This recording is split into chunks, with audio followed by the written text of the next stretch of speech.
तो मैं PYQ session में आई हूँ जहाँ पर मैं हर दिन 3 ऐसे क्वेश्चंस लेकर आऊँगी और उसका पूरा एनालिसिस करूँगी जो कि लास्ट ईयर क्वेश्चन पेपर में आया था नेट के।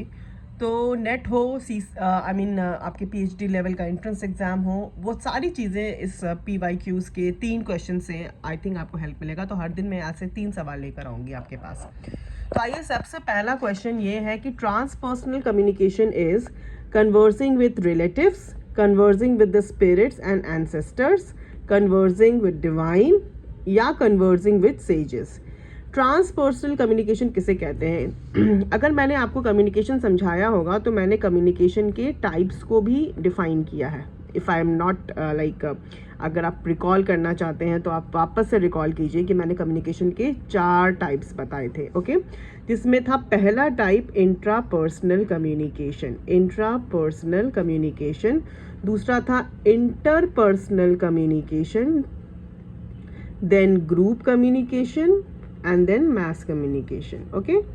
तो ये जो इंट्रापर्सनल है और इंटरपर्सनल है, हमें इसमें कंफ्यूज नहीं होना चाहिए। एक है इंट्रा और एक है इंटर, ओके।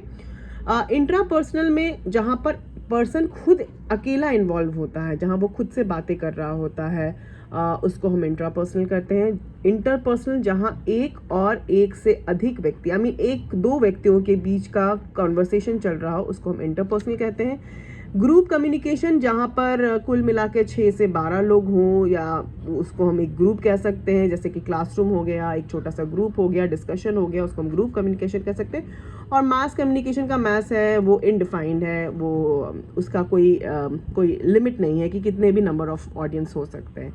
तो यहाँ पर जब हम ट्रांसपर्सनल के बारे में बात करेंगे तो यहाँ पे हम इंट्रापर्सनल के बारे में बात करेंगे। इंट्रापर्सनल कम्युनिकेशन में ही आता है ट्रांसपर्सनल कम्युनिकेशन, ओके। ट्रांसपर्सनल कम्युनिकेशन यानी कि ऐसा कम्युनिकेशन जहाँ पर स्पिरिट और एंसेस्टर से बात हो रही होती है। जब हम कोई ऐसे जहाँ पर हमें लोग कहते हैं ना कि भूत प्रेत नहीं होते हैं, बट ये ऐसा कम्युनिकेशन है और इसको कम्युनिकेशन में ऐड भी किया गया है कि ऐसा कम्युनिकेशन है जहाँ पर हम कुछ ऐसे जो एक तो इंट्रापर्सनल कम्युनिकेशन हुआ जहाँ पे हम खुद से बातें करते हैं, हम अपने आप को इंट्रोस्पेक्ट करते हैं, हम अपने आप को एनालाइज करते हैं कि हाँ आज जैसे कि मेरा ये है मेरा आज का रूटीन, ओके। ये मेरा आज का रूटीन है जो मुझे ऐसा लगता है कि ये मेरे लिए एक इंट्रापर्सनल कम्युनिकेशन है। मैंने खुद से कम्युनिकेट किया और आज बैठ के मैंने अपना टू डू टास्क बनाया कि हाँ मुझे आज पूरे दिन क्या क्या करना है। तो मैंने अपने आप को पूरा टटोला, एनालाइज किया और 10 टू डू लिस्ट बनाए।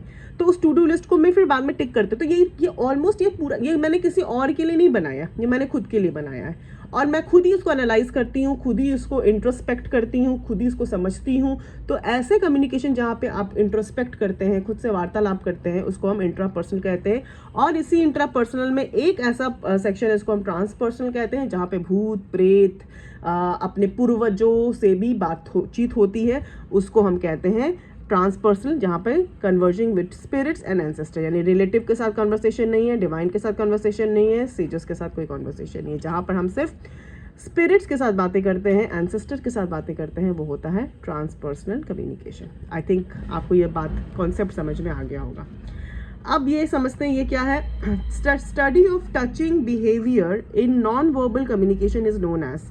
टच करने का, जैसे नॉन वर्बल कम्युनिकेशन में बहुत तरीके के टाइप्स होते हैं, ये सारे नॉन वर्बल कम्युनिकेशन के ही टाइप्स ऑप्शन में जितने भी टाइप्स दिए हुए, अभी ऑप्शन में अब आप ये नहीं है कि हाँ बहुत क्लोज ऑप्शंस रहते हैं, ठीक है। अब आपको जब तक आपको कॉन्सेप्ट क्लियर नहीं हो सकता है तब तक आप कोई आंसर टिक नहीं कर सकते हैं। तो यही है the study of touching behaviour. कौन सा होगा टच का बिहेवियर, ये नॉन वर्बल कम्युनिकेशन का क्या होगा।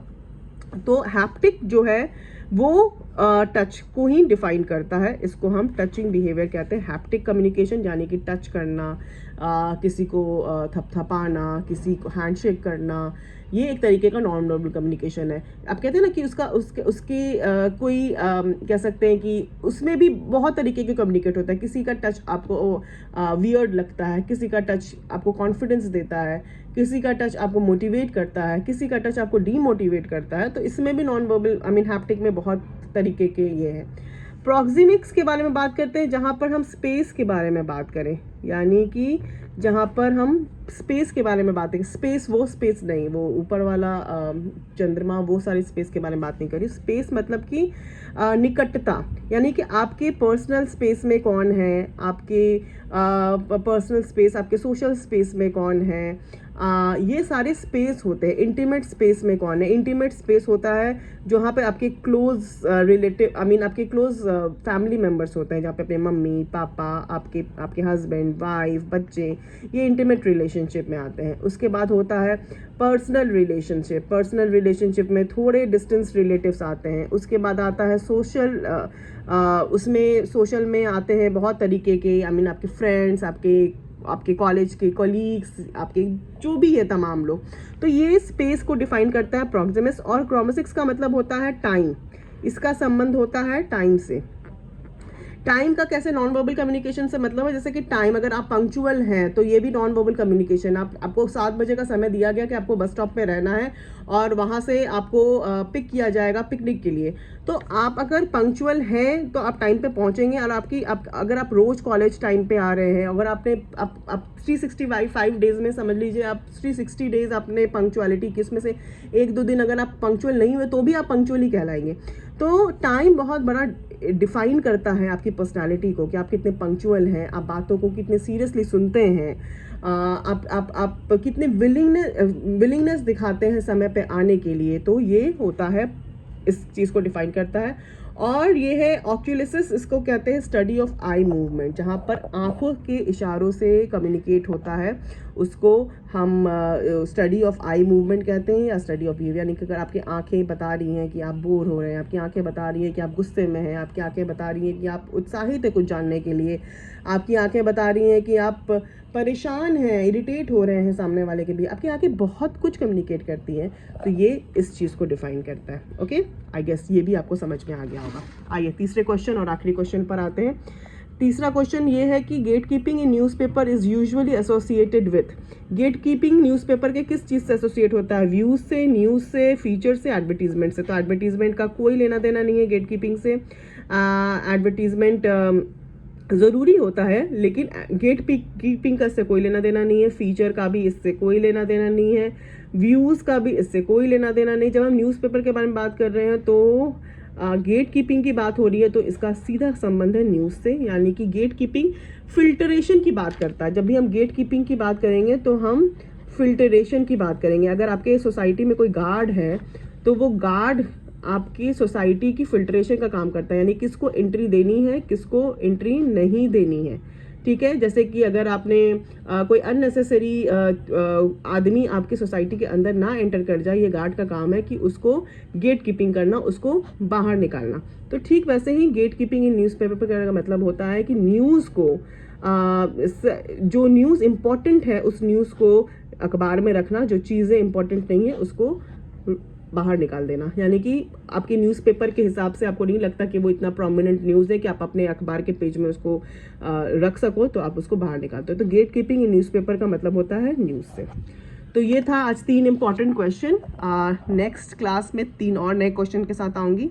देखते रहिए, लाइक कीजिए, शेयर कीजिए, सब्सक्राइब कीजिए और ज़्यादा से ज़्यादा कमेंट्स कीजिए कि आपको और क्या जानना है।